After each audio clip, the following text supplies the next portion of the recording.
The first Monday in October is celebrated annually as World Habitat Day. This year's observation takes on a new meaning, however, as we explore the link between climate change and where persons choose to live. With the theme, Accelerating Urban Action for a Carbon-Free World, we urge you to be more mindful of how carbon dioxide emissions, transportation, construction practices, and improper waste management contribute to an increase in greenhouse gas emissions. We all have a part to play in creating a society that's sustainable, carbon neutral, and inclusive. After all, we are one Jamaica, one family.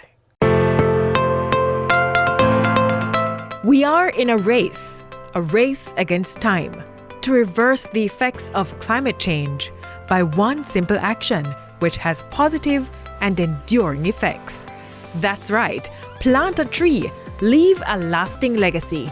Join the My Tree Legacy promotion by planting a tree at your alma mater and share your work with us. Submit videos and pictures of you, your family, your friends, and colleagues planting trees. Every tree counts. Plant a tree today and keep climate change away.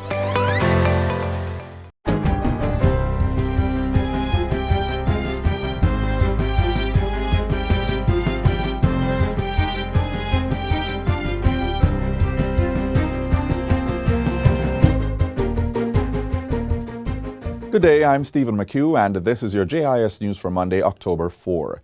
Residents of West Central St. Andrew will soon have increased access to reliable and safe electricity supply. This as the Ministry of Local Government and Rural Development has forged a partnership with the Jamaica Social Investment Fund, JSIF, and the Jamaica Public Service, JPS, to regularize their electricity. Through the collaboration, residents' houses will be wired and certified by a qualified electrician. The program began on Friday with the JSIF carrying out assessment of the homes. When it is completed, we will allow you to live in comfort. You don't have to worry about any connections that are not properly done. And we are doing that because a part of your government, your tax dollar as taxpayers, is to ensure that we provide proper service to you right here in your own community. In the meantime, Prime Minister Andrew Holness is encouraging residents of West Central St. Andrew to have their electricity connections regularized.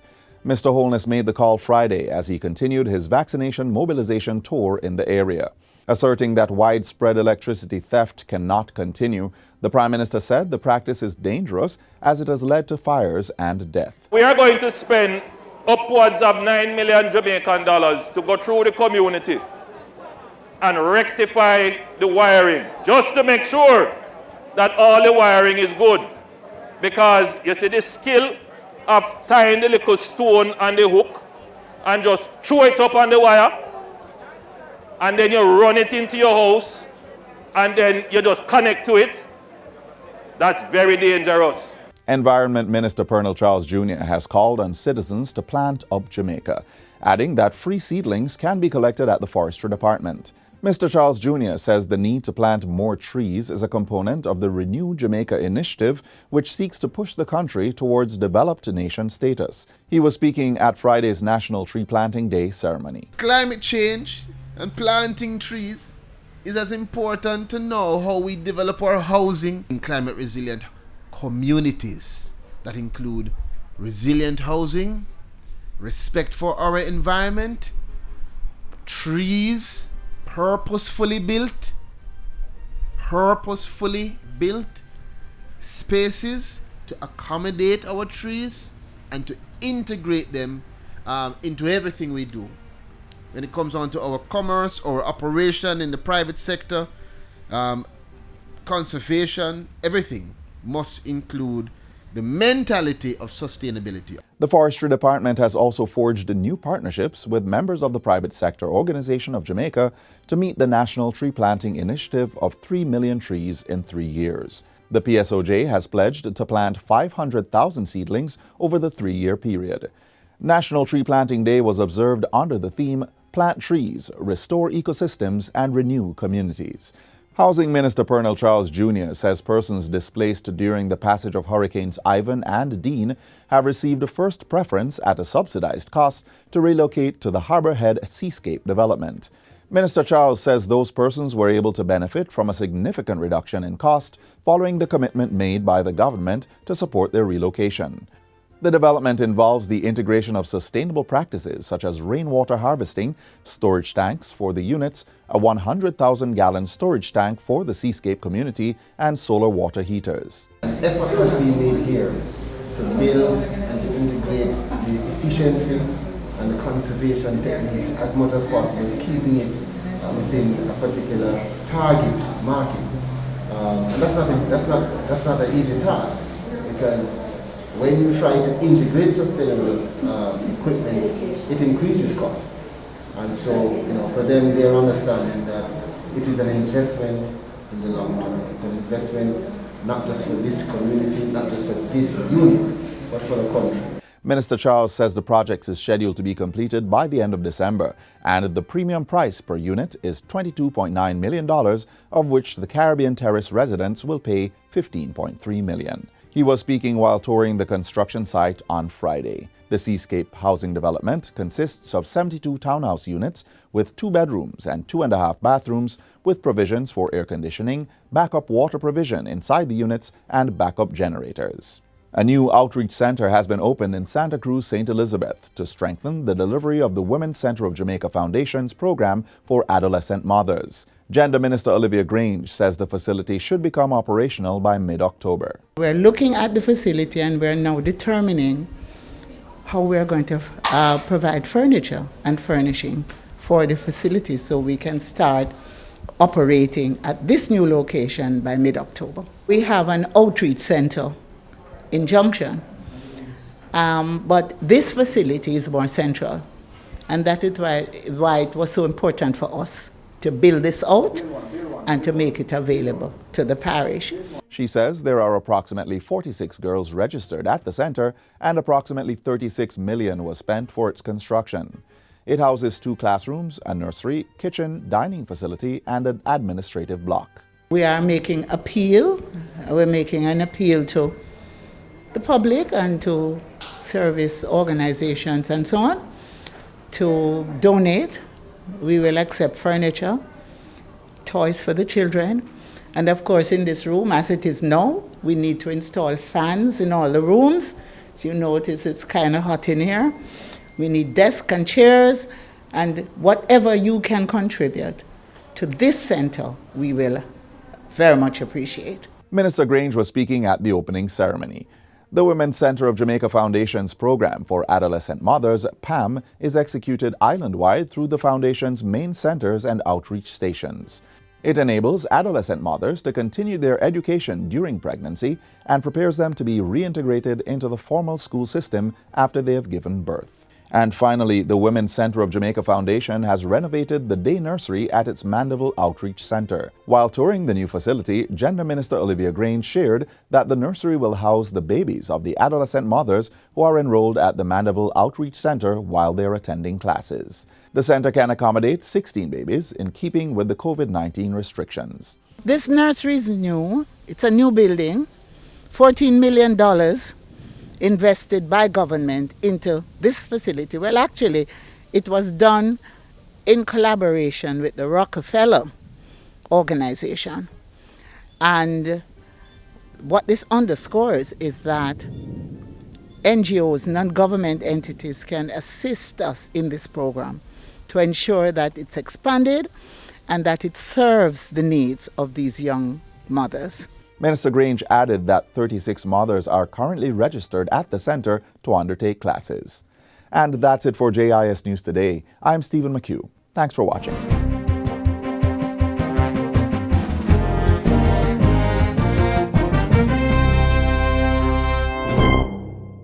Behind every Jamaican medical cannabis product is a story. To create that perfect plant requires the care, patience, and nurturing of that special farmer. When harvested, it is carefully transported to a processing facility where it is transformed into high-quality medical cannabis products for consumption by responsible consumers. All this and more is possible through the closed-loop system created by the Cannabis Licensing Authority to protect the integrity of Jamaica's medical cannabis industry. For more information, call the Cannabis Licensing Authority at 876-654-7582 or visit our website at cla.org.jm. Government is serious about providing Jamaicans with avenues to realize their home ownership dreams. Just recently, 21 residents of Juno Crescent in Clarendon were told that the National Housing Trust would be delivering their titles for their homes. On this World Habitat Day, find out how you too can own your home. Now is the time to build house. Now is the time to buy house. Now is the time to make that critical investment in your life. If you're thinking of answering the Prime Minister's call, look no further than the National Housing Trust, NHT.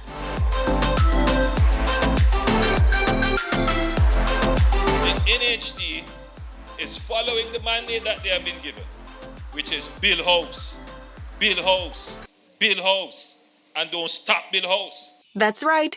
Since 1976, the National Housing Trust has been providing affordable housing solutions to Jamaicans. Established through an amendment to the National Insurance Act of 1976, the trust was formed by way of partnership between the government and public sector workers. The aim? To increase the housing stock available while providing financial assistance to the neediest contributors.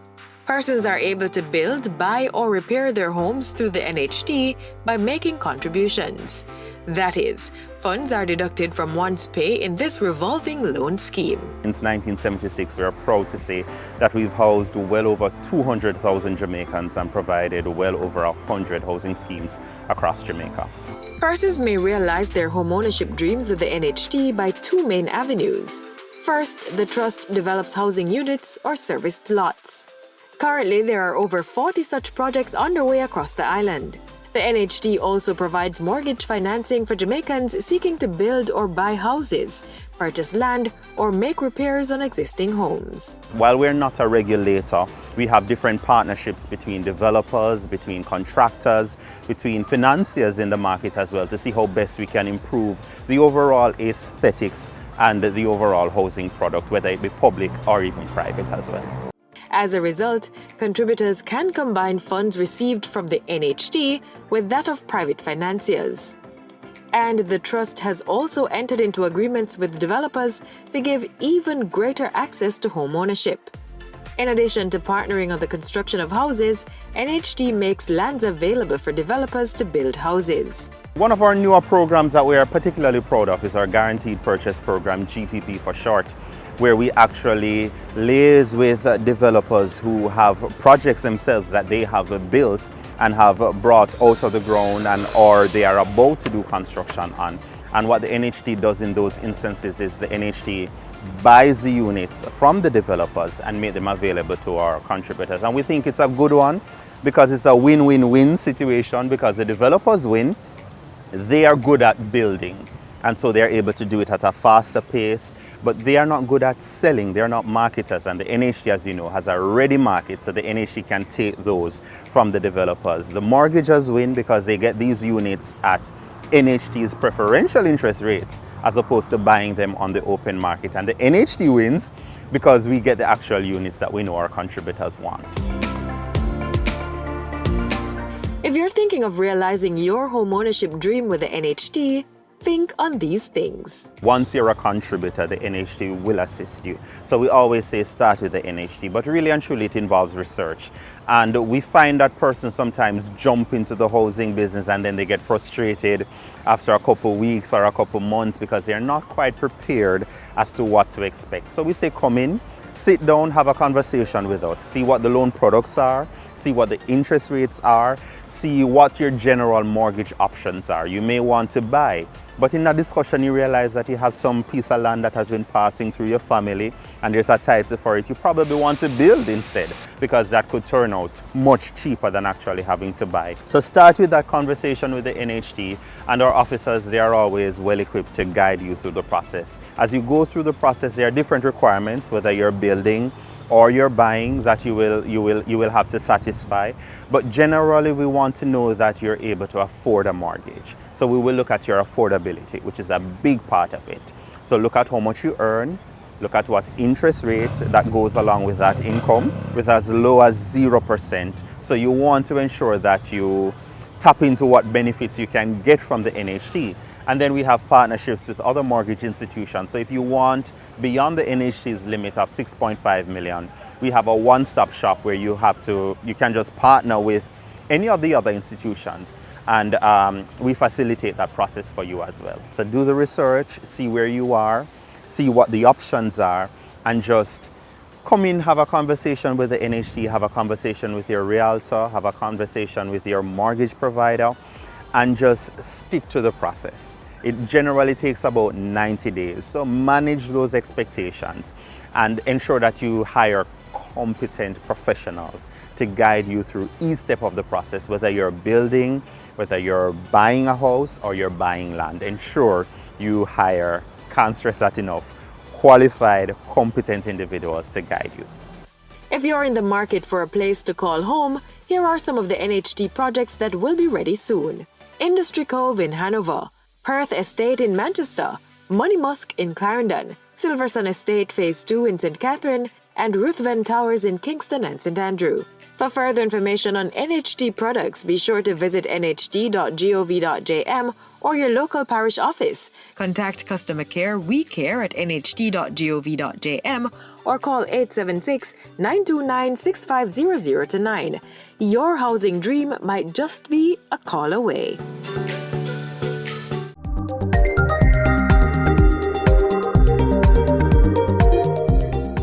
Research shows that 70% of the world's carbon emissions come from urban centers. The state, through the Forestry Department, is planting trees in urban spaces to absorb these emissions.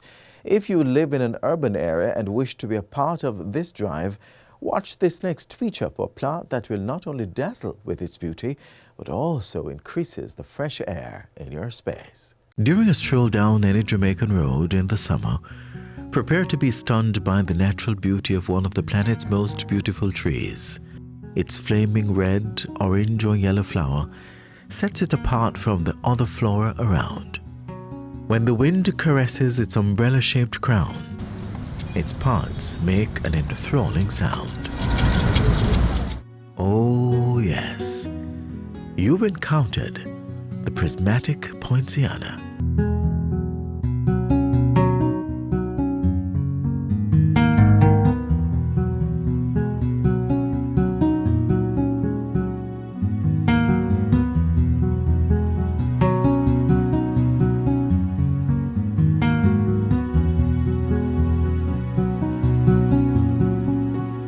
It's a very popular tree in Jamaica, and it's been planted for over 100 years. Delonix regia is a flowering member of the bean family.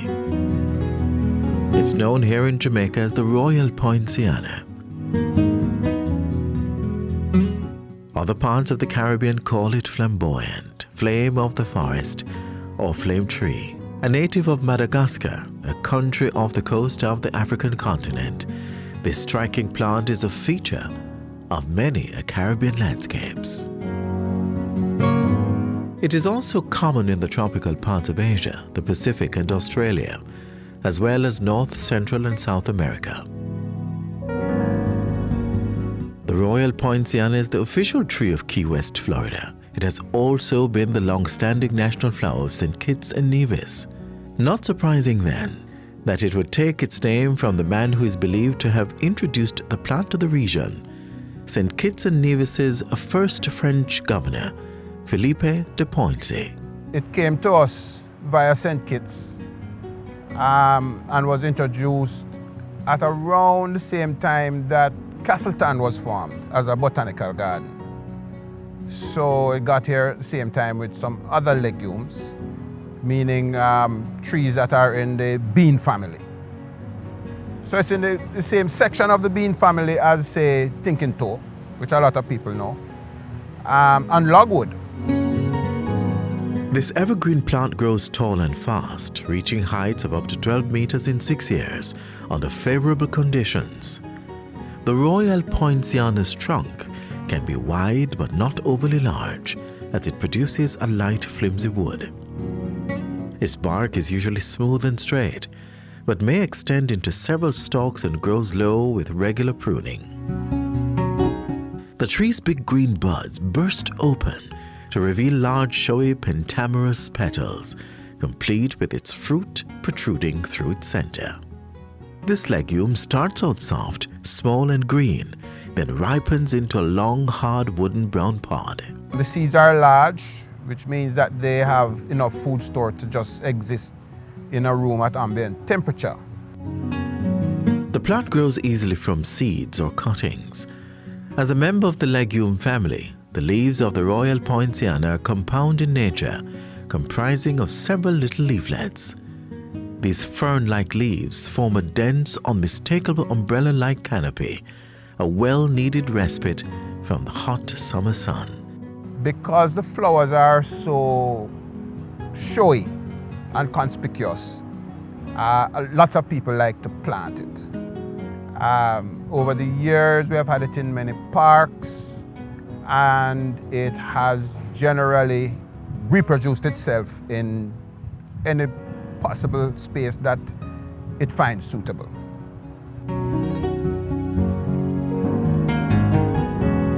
Though revered for its ornamental quality, the pods of the Royal Poinciana are also ideal for art and craft. You can make necklaces, bracelets, or art pieces by dabbing it with some paint. You may get a percussion instrument by shaking the pods, or you can make an actual maraca by placing the seeds into a calabash. There are also studies of the chemical compounds found in the seed, but that's strictly an academic exercise. I gather from some searches that some folks in the Central American area use it medicinally. If you're interested in brightening up your piece of the rock with this flaming forest flower, then here are some things you may need to know. While incomparable in its beauty, the Royal Poinciana is an insect magnet.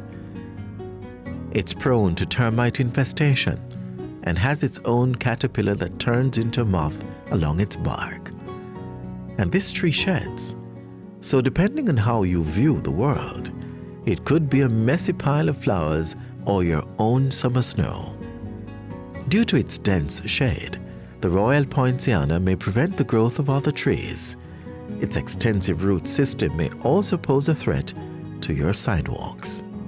It's a tree that needs to be tended if you're going to put it in your yard. But it's worth it because in a good year of blooming, it is rather spectacular.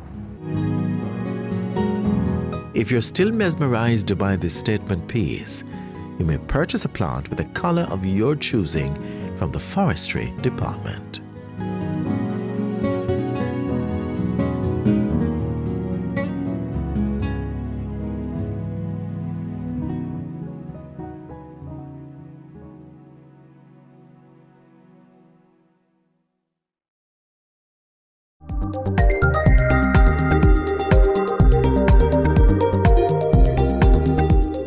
A key component of environmental sustainability is taming the plastic monster.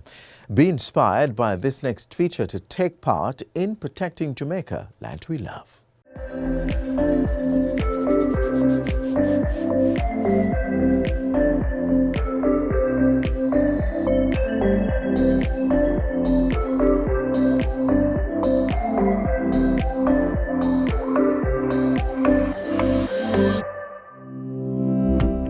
Environmental protection is an ongoing preoccupation of the government. It is a challenge to balance jobs and economic income and growth in the short term and for longer term sustainability.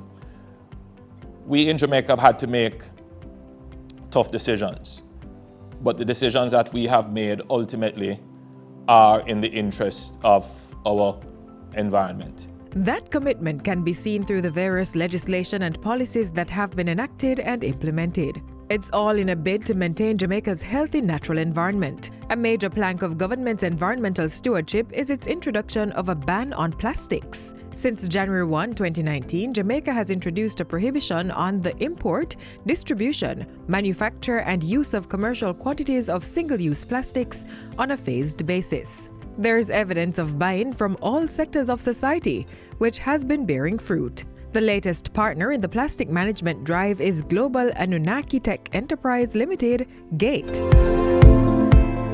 Since 2019, the Kingston-based business services, research and product development company, GATE, has been getting involved in environmental protection. With over 5,000 pounds of plastics collected, the company expanded its involvement by staging a recent coastal cleanup and plastic recycling drive along the Palisades Port Royal protected area. With the help of student volunteers, the company collects plastic bottles that are then repurposed by Recycling Partners of Jamaica Limited. The purpose of doing the cleanups is to keep the country clean, and as well, one of the main reasons to look at recycling. So the reason for the coastal cleanups is to keep the environment clean and think about the environment, because protecting the environment saves lives. Several Kingston-based schools participated, including Alpha Primary, Augustown Primary, New Providence Primary, Eltham High, Camperdown High, St. Hughes High, and Allman Town Primary. It is important to create an awareness for especially the schoolers, because they will be the consumers, and they are the consumers of these products, and they will be the one to take care of the environment later on as we go forward. Together, the small group of masked and sanitized students collected more than 120 pounds of plastic bottles. Hadn't had the opportunity to actually participate in other extracurricular activities since COVID-19. I decided to participate in local recycling, of course, and it has taught me a lot, such as teamwork, building the environment, giving back, of course, and taking initiatives. I have to learn to keep it clean, because we're the ones living in it and we're going to get affected in the end. And there's more to come. There's a partnership going on with a company in England and some Jamaican sponsors that are looking in towards doing a beautification project for the community of Hermitage and Augustown, the greater Augustown, the entire Augustown. And so I have decided to partner with them and to create one team that will create awareness for everyone. And we're also organizing a community competition, as I mentioned, in order to create full awareness. Community competitions on recycling and beautification are planned for other communities. It's very important to continue these cleanups, because if we don't have the safe and clean air to breathe and water to drink, it doesn't make sense. Life will cease. You too can help the environment by keeping your corner of the rock clean. At home, separate your plastic bottles from your regular domestic waste and drop it off at a recycling site. On the road, resist the urge to discard your plastic bottles anywhere. Keep it until you're able to place it into a garbage receptacle. We all have a part to play. Let's stay true to our National Development Plan by making Jamaica the place of choice to live in a healthy, natural environment.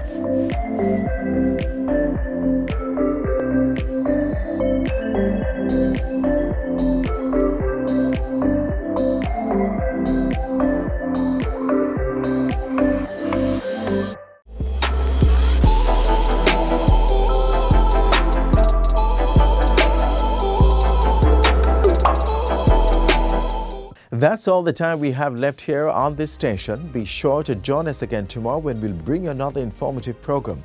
Missed aspects of today's show? Well, watch it in full online.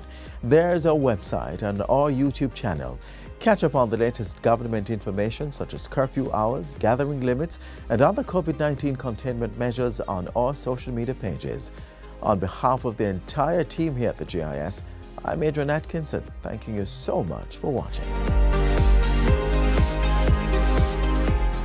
This has been a production of the Jamaica Information Service, the voice of Jamaica.